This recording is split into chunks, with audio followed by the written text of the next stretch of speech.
Buenos días a todos. Bienvenido a este nuevo webinar.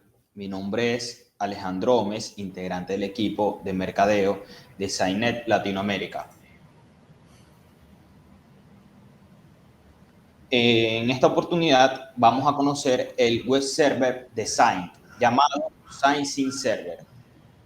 Para ello, Samuel Acosta, integrante del equipo de soporte técnico, nos estará enseñando cómo configurarlo y consumirlo. Podremos ver en vivo cómo funciona y cómo se puede adaptar a las necesidades de los clientes y cómo te puede ayudar a optimizar los recursos y procesos. Como siempre, recordemos mantener nuestros micrófonos silenciados durante la actividad. En el caso de encender las cámaras, hacer uso adecuado de ellas y manifestar todas las inquietudes en la caja de chat. Sin más preámbulos, Samuel, podemos dar inicio a tu presentación. Gracias, Alejandro. Bueno, buenos días. ¿Cómo están todos? ¿Cómo se sienten? Antes de iniciar, por supuesto, como siempre, muchas gracias por su interés y por su puntualidad. Y no sé si han entrado en webinars anteriores, donde hemos hablado de temas muy similares a este, sobre qué es este nuevo servidor, cómo lo podemos utilizar. Incluso hablamos un poco sobre el cambio en el mercado de la nube. En esta ocasión, mi meta es hablar de temas un poco más teóricos y prácticos referentes a cómo puedo utilizar el servidor, pero siempre con la intención de que cualquier persona, sin importar sus conocimientos previos, ya sean de informática, administración, contabilidad, puedan ver el beneficio de este servidor y lo mucho que pueden mejorar sus servicios si incorporamos el desarrollo de aplicaciones de terceros.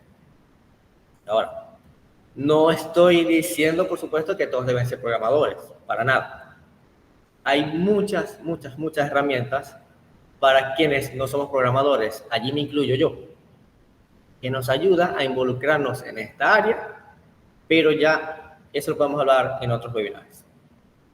En esta ocasión vamos a enfocarnos de primero aclarar algunos términos asociados al servidor web para esas personas que vamos iniciando en el tema, y después lo vamos a ver cómo puedo utilizar en la práctica el servidor. Entonces, vamos a hacer un pequeño repaso.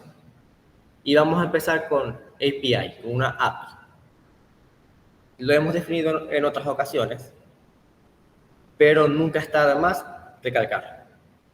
Esta es la base de lo que vamos a ver. Una API es un mecanismo que permite que la aplicación A se comunique con la aplicación B, utilizando métodos y reglas predefinidas, siguiendo un estándar.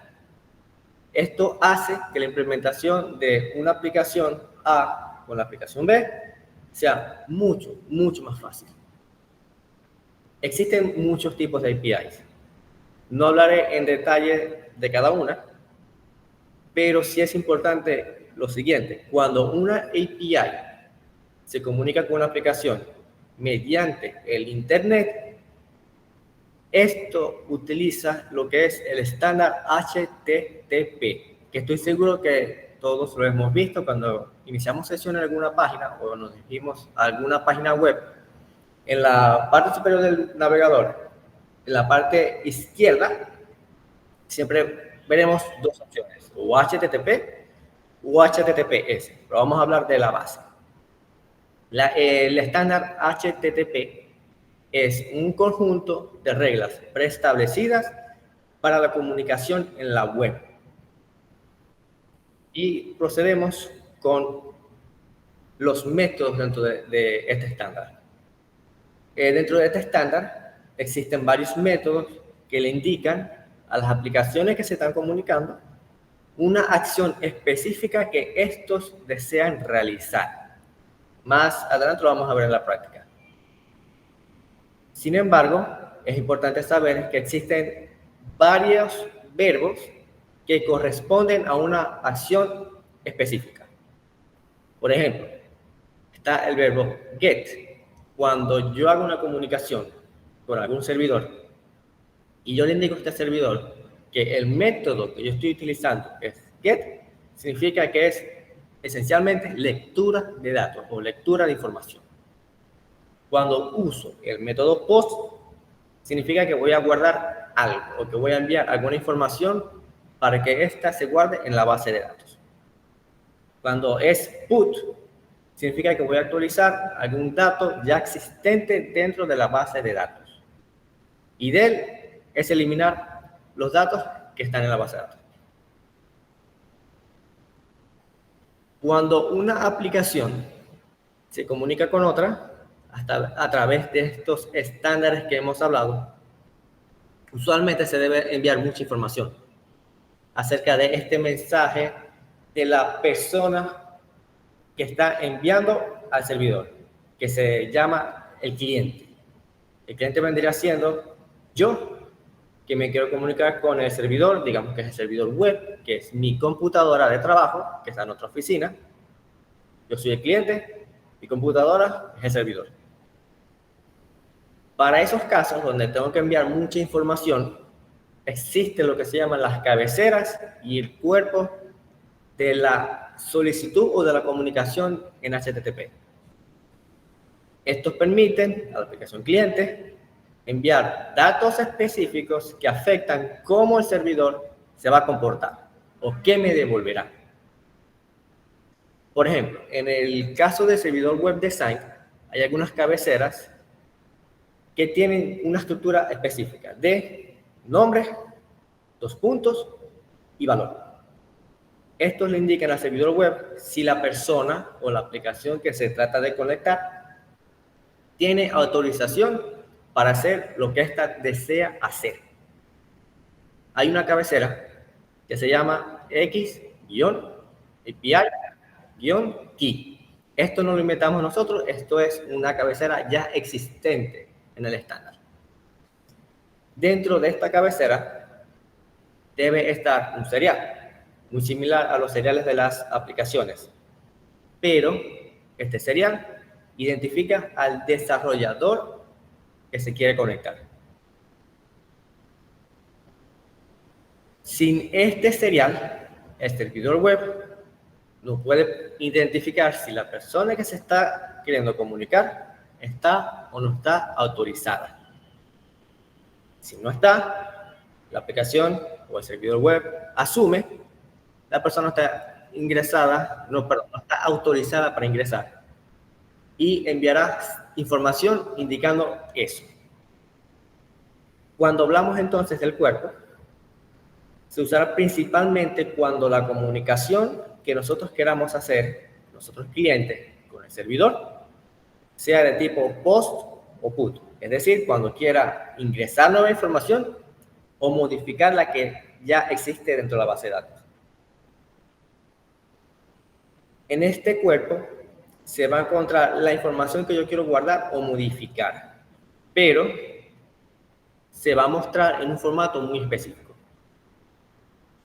Estos datos también los sigue el estándar HTTP, es lo que se llama JSON. Esencialmente, esto es texto, un simple texto plano. Sin embargo, tiene un formato muy específico, un formato que permita a los desarrolladores su manejo y el uso de esa información sea más fácil y más sencilla. Hay 2 maneras de expresar este formato, pero vamos a hablar de 2 símbolos que utilizan el formato JSON, que son los corchetes y las llaves. Los corchetes representan lo que se llama un objeto. Un objeto puede ser un cliente, un producto, una factura.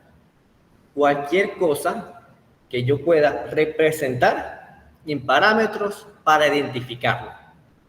Un parámetro podría ser el nombre y el correo de un cliente, el nombre y el precio de un producto, la fecha de emisión de una factura y el documento de esa factura. Esos son parámetros que utilizan algunos objetos.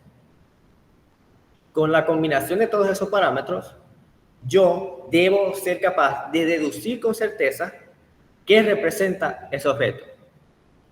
Porque digamos, si yo veo un objeto cuya información es solamente una fecha, no sé qué es. Pero si veo que también, además de la fecha, tiene el código de un cliente, tiene una lista de varios productos y tiene un total, yo puedo deducir, es un objeto de una factura.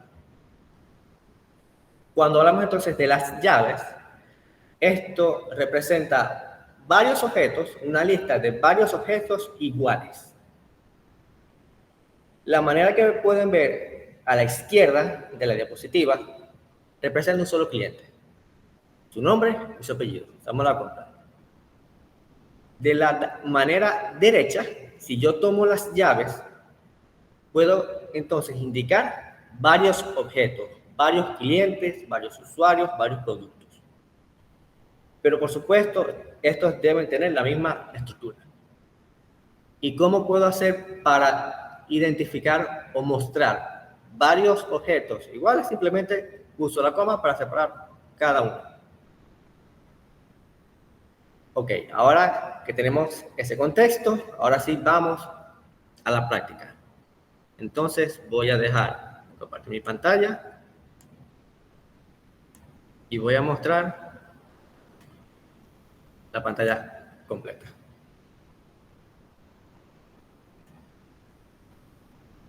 Ok. Entonces, esto que estoy mostrando en este momento en pantalla es una aplicación para las pruebas de una API. Hay cientos de aplicaciones que hacen lo mismo. Esta yo la estoy usando porque tiene menos información en pantalla, es menos abrumadora. ¿Y qué es lo que voy a utilizar o hacer primero? En videos anteriores y en webinars anteriores, incluso tuvimos una presentación aquí en las oficinas de Signet, donde hablamos de esto. ¿Qué debo yo hacer para consumir la API que me ofrece el servidor web? Lo primero que yo debo hacer es hacer un inicio de sesión. Un inicio de sesión. ¿Por qué? Cuando yo hago inicio de sesión, yo voy a enviar una información específica al servidor web en forma de cabeceras y cuerpos, que ya lo acabamos de ver, y luego el servidor me va a devolver una especie de llave temporal. Esa llave temporal yo la voy a utilizar cuando vaya a consumir cualquier otro servicio, ya sea leer clientes, modificar un producto, eliminar alguna transacción. Cuando yo tengo esa llave, yo voy a poder hacer esas operaciones. Si no tengo esa llave, no voy a poder hacer absolutamente nada. Entonces, hablé de una cabecera que se llama XAPI Key, que es esta que podemos ver en pantalla. ¿Y qué es lo que estoy haciendo? Como vimos la estructura, que era el nombre, dos puntos y el valor. A pesar de que aquí no tenemos los dos puntos, lo tenemos en forma de tabla, pero esencialmente lo mismo. Tenemos el nombre de la cabecera y el valor que yo le estoy asignando a la misma. Este es el serial del desarrollador. En caso de que ustedes no los tengan, toda esta información se les puede hacer llegar, si están interesados, para que puedan probar este nuevo servidor y se puedan ir familiarizando con las operaciones que tiene. Entonces, si me dirijo aquí, voy a colocar esto que vendría siendo en donde yo tengo instalado y ejecutándose el servidor web. Si lo van a hacer en sus laboratorios personales, van a utilizar, lo más probable, localhost. Es eso que ya hemos utilizado desde hace muchos años con la conexión al entorno administrativo. En mi caso, a pesar de que no estoy usando localhost, pero tengo mi computadora de trabajo en la misma oficina, en el mismo Wi-Fi. Podemos decir que igualmente es local. Y esta IP simplemente es la IP que tiene mi computadora. Entonces, no voy a entrar en muchos detalles sobre qué significa esto, pero sepamos que es una especie de organización. Dentro de main tenemos algunas operaciones que podemos hacer. Hay otra que se llama ADM, que es corto para administrativo. ¿Dónde están las operaciones que yo puedo hacer en el administrativo? Esta información igualmente está en la documentación y si están interesados, también se la podemos hacer llegar. Entonces, en la cabecera coloco el serial del desarrollador. Vimos también que el cuerpo tiene el formato de JSON y debemos enviar igualmente información. Esta información es el app ID. ¿Qué significa esto? El app ID es un identificador único para la aplicación que se quiere conectar. Necesito un identificador para la aplicación y un identificador para el desarrollador. Finalmente, como otra cabecera que sigue el mismo formato, nombre y valor, está la que se llama autorización. Dentro de la autorización, nosotros vamos a colocar el siguiente formato. Vamos a colocar el usuario y la contraseña de acceso al Enterprise administrativo, separados por 2 puntos. Luego de que tengamos esa información, vamos a encriptar esa información en base 64. Esto igual sigue el estándar HTTP. Y para encriptar en base 64, muchos lenguajes de programación tienen ya una función que permite hacer eso. Y existen también varias páginas, varias aplicaciones que te hacen ese encriptado. Entonces tengo 001, que es mi usuario, 2 puntos, 1, 2, 3, 4, 5, mi contraseña, y toda esa información, incluidos los 2 puntos, la voy a encriptar en base 64. Y eso lo voy a enviar como cabecera, el valor de la cabecera, y la cabecera se llama autorización. Cuando tenga toda esa información, voy a hacer clic aquí para enviar esa solicitud al servidor y podemos ver que me envía esta información que es bastante útil, pero lo más importante es en la cabecera de esa respuesta. Así como nosotros podemos enviar cabeceras para más información para el servidor nos puede devolver cabeceras. Y en la cabecera existe esta que se llama pragma. El pragma es esa llave temporal que nosotros vamos a utilizar para consumir los otros servicios o hacer otras operaciones dentro del servidor.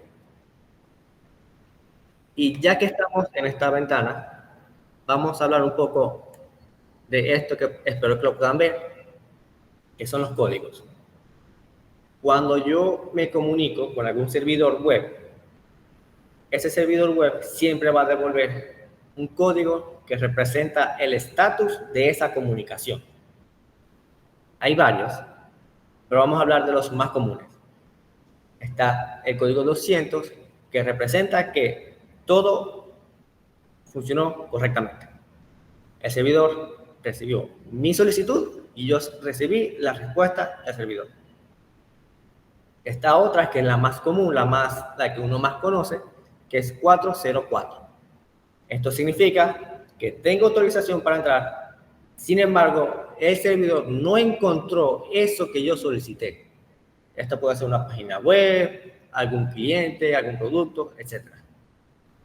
Y hay dos que cuando empezamos en este tema causa mucha confusión, porque a mí me pasó, que es el código 401 y el 403, que en su forma más simple representan lo mismo, no hay autorización. Pero el código 401, cuando estemos comunicándonos con el servidor web, haciendo nuestras pruebas, que recibamos ese código de regreso, significa que el servidor no me conoce. No estoy autorizado porque él no me conoce. Es decir, algún campo no lo envié correctamente y él no puede autorizar quién soy yo. Cuando recibo como respuesta el código 403, significa que el servidor me conoce, pero no tengo permisos de ingresar a donde yo solicite ingresar.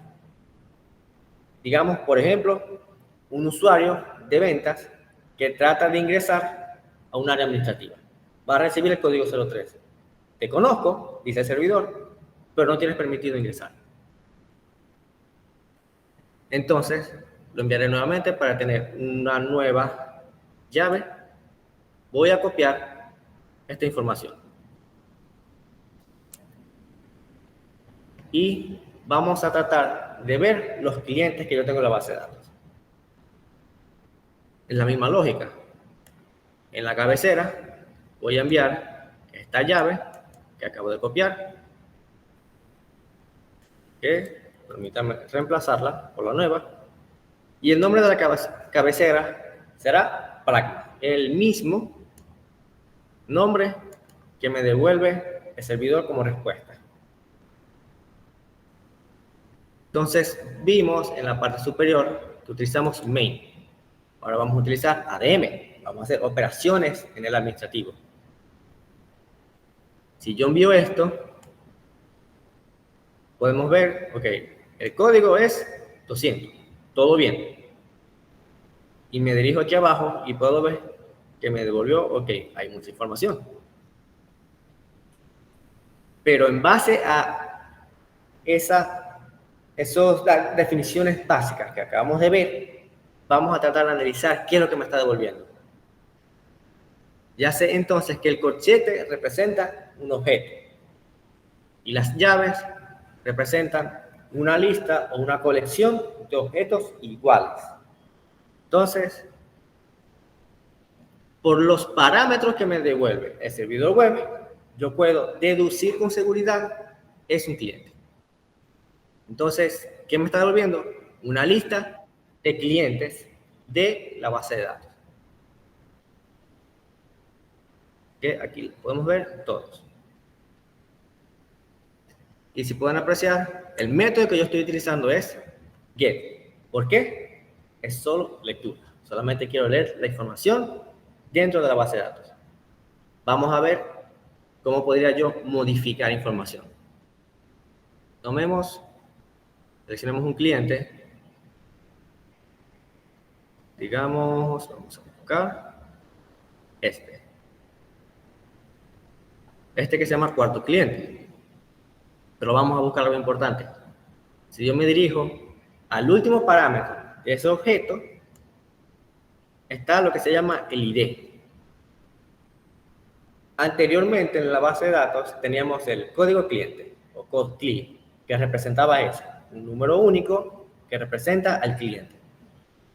Pero para seguir los estándares de la web está este nuevo campo que es ID. ID es un campo secuencial que se crea automáticamente. Yo ingrese un registro dentro de la base de datos. Nosotros no necesitamos ingresar a este campo, de eso se encarga la base de datos. Entonces, voy a recordar que es el 4. Me dirijo, en esta ocasión, a put, porque quiero actualizar información ya existente. Coloco en la cabecera esa llave temporal que ya yo tenía, y en el cuerpo vamos a utilizar el formato JSON que vimos en las diapositivas, pero estamos usando la segunda manera, la que veíamos del lado derecho, que usa corchetes y llaves. ¿Por qué? Con el servidor web me es posible editar o crear varios clientes, varios productos, varios servidores a la vez. Yo puedo, sin ningún problema, eliminar las llaves y solo dejar los corchetes. Eso significaría que estoy modificando solo un cliente, porque estoy creando un solo cliente. Cuando agrego las llaves, significa son varios clientes, varios productos, varios servicios que yo estoy creando. Entonces, ¿qué debo ingresar aquí? Tengo que imitar el formato que me devuelve la lectura, que es el formato estándar JSON, y voy a ingresar los campos que yo quiero modificar. Pero un campo que es necesario que nosotros enviemos es el identificador, que es, permítanme buscarlo, en mi caso, el 4. Entonces voy a colocar ID, 2 puntos, y el valor. Es la misma estructura que utilizan las cabeceras. Luego de eso voy a colocar cada uno de los campos que yo quiero modificar con el valor que yo quiero que tenga ahora. Podemos ver que el cliente 4, vamos a dirigirnos aquí otra vez. Su nombre es, permítanme encontrarlo aquí. Su nombre es cuarto cliente. Entonces vamos a modificar para que ahora su nombre sea Samuel David y tenga un correo electrónico, que es el mío de soporte técnico. Cuando yo envío esto, ¿qué me dice? 201, ya no es 200. El 201 significa que lo que yo quise actualizar o crear fue creado exitosamente. Si yo me dirijo a la lectura sin hacer ningún tipo de modificación, simplemente envío la solicitud al servidor nuevamente, voy a buscar el cuarto cliente, aquí está, identificador 4, su correo electrónico, sacosta@sainis.com, y el nombre, Samuel David. Exactamente lo que nosotros colocamos aquí. Y si quiero modificar muchos clientes, hacemos lo que ya vimos en la diapositiva. Coloco una coma al final del objeto, coloco otras llaves, otros corchetes, y coloco la información de ese otro cliente que yo quiero modificar. Entonces, veamos ahora la creación. ¿Cómo yo puedo crear un nuevo registro dentro de la base de datos? De acuerdo a las definiciones que ya vimos, sabemos entonces que debemos utilizar el método POST. Lo podemos ver aquí. Mantenemos todo igual a como lo tenemos aquí, con la diferencia de que, si lo pueden apreciar, aquí estoy consultando customers en plural y aquí en singular. Pero es esencialmente lo mismo. Coloco las llaves, los corchetes, disculpen, coloco los campos necesarios para la creación de ese objeto, en este caso clientes, que si recordamos el interfaz administrativo son clientes, descripción y el ID3, que vendría siendo el código fiscal. Y en la cabecera hago lo mismo. Coloco esa llave temporal que me regresa al servidor cuando yo hago inicio de sesión. Pero vamos a modificar los datos. Vamos a colocar webinar. Y si yo lo envío, ok, 200, todo bien. Me indica aquí, ¿cuántos errores tuve? Ninguno, 0. Y aquí me da una pequeña descripción de qué es lo que yo inserté en la base de datos. Pero vamos a ir nuevamente a la lectura. Sin hacer ningún tipo de modificación, envío nuevamente. Me voy a dirigir al último campo. Podemos ver, código del cliente, webinar. Finalmente, para eliminar. Ok, eliminar tiene cierta particularidad. Podemos modificar varios registros a la vez. Podemos crear varios registros a la vez, varias facturas, varios productos, varios clientes. Pero para eliminar, solamente puedo eliminar un registro a la vez. Esto por mis medidas de seguridad. Y la lógica es la misma.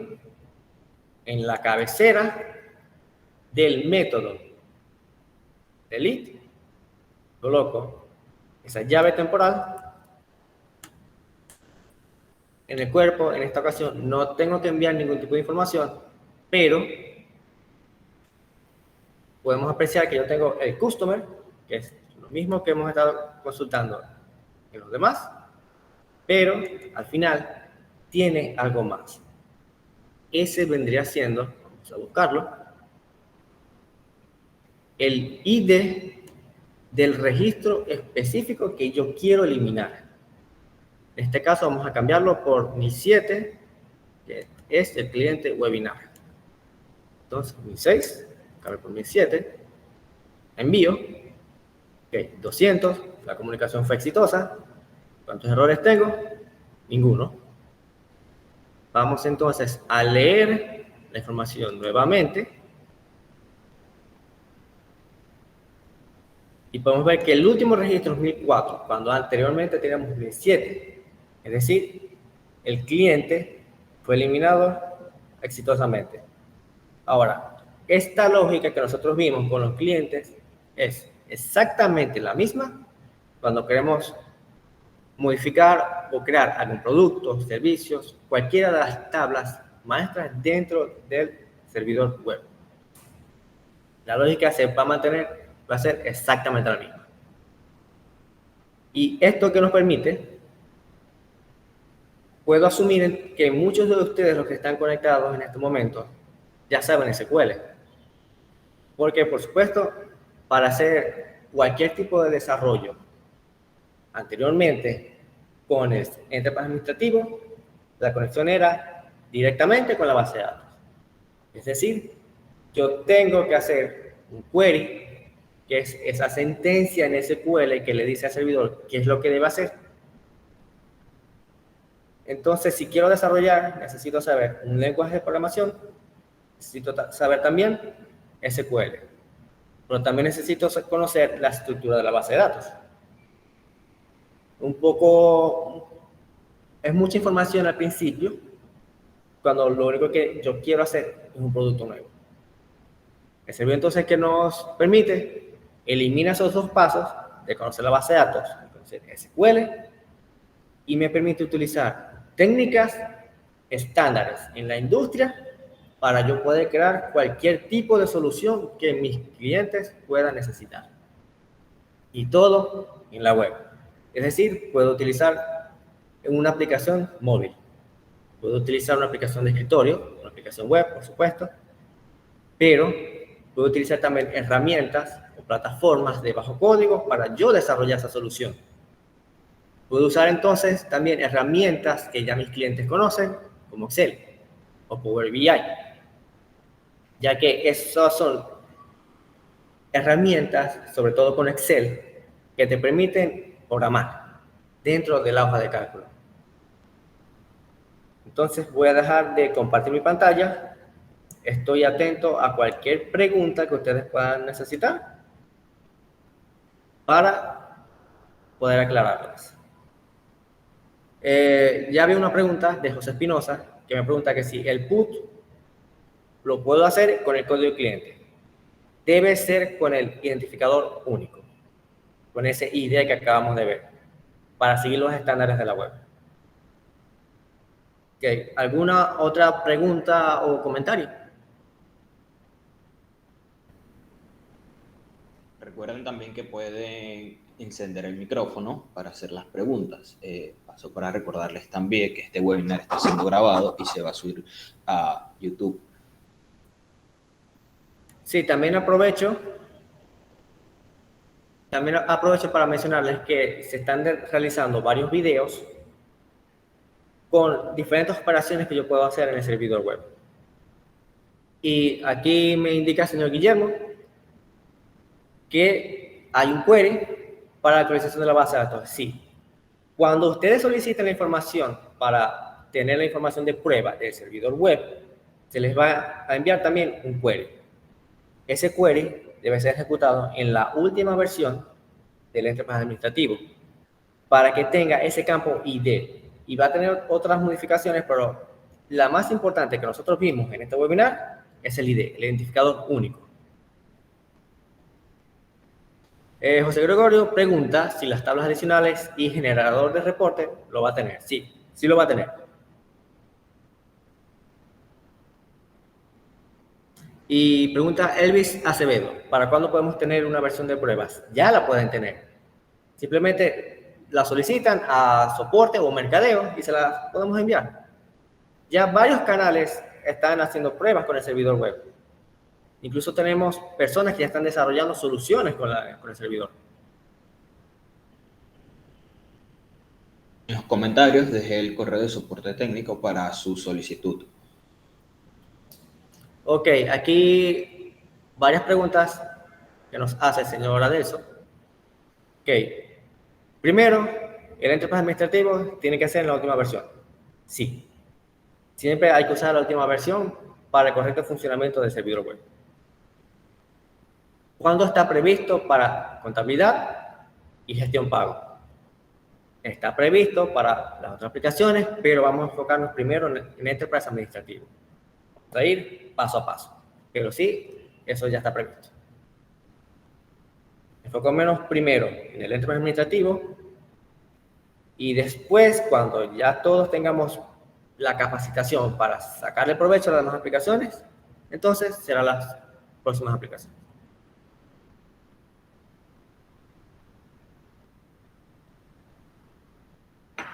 Y sí, quiero recalcar que también habrá un servidor web para el generador de reportes. Es decir, yo podría tener un reporte del Enterprise administrativo, puedo acceder a él desde Internet y podría ver la información en vivo de las ventas que se han realizado, los productos que se han vendido, los clientes que se han creado, hasta tener un resumen gerencial. Ese resumen gerencial también lo podemos hacer desde Excel con estas herramientas. Y es mucho, mucho más fácil. No tenemos que hacer ya una sentencia en SQL de aproximadamente, 200 líneas, y nos podemos enfocar en utilizar los servicios web que ya nos regresan la información que nosotros necesitamos. Otra pregunta o comentario. Si se les hace más cómodo, pueden abrir su micrófono, ningún problema.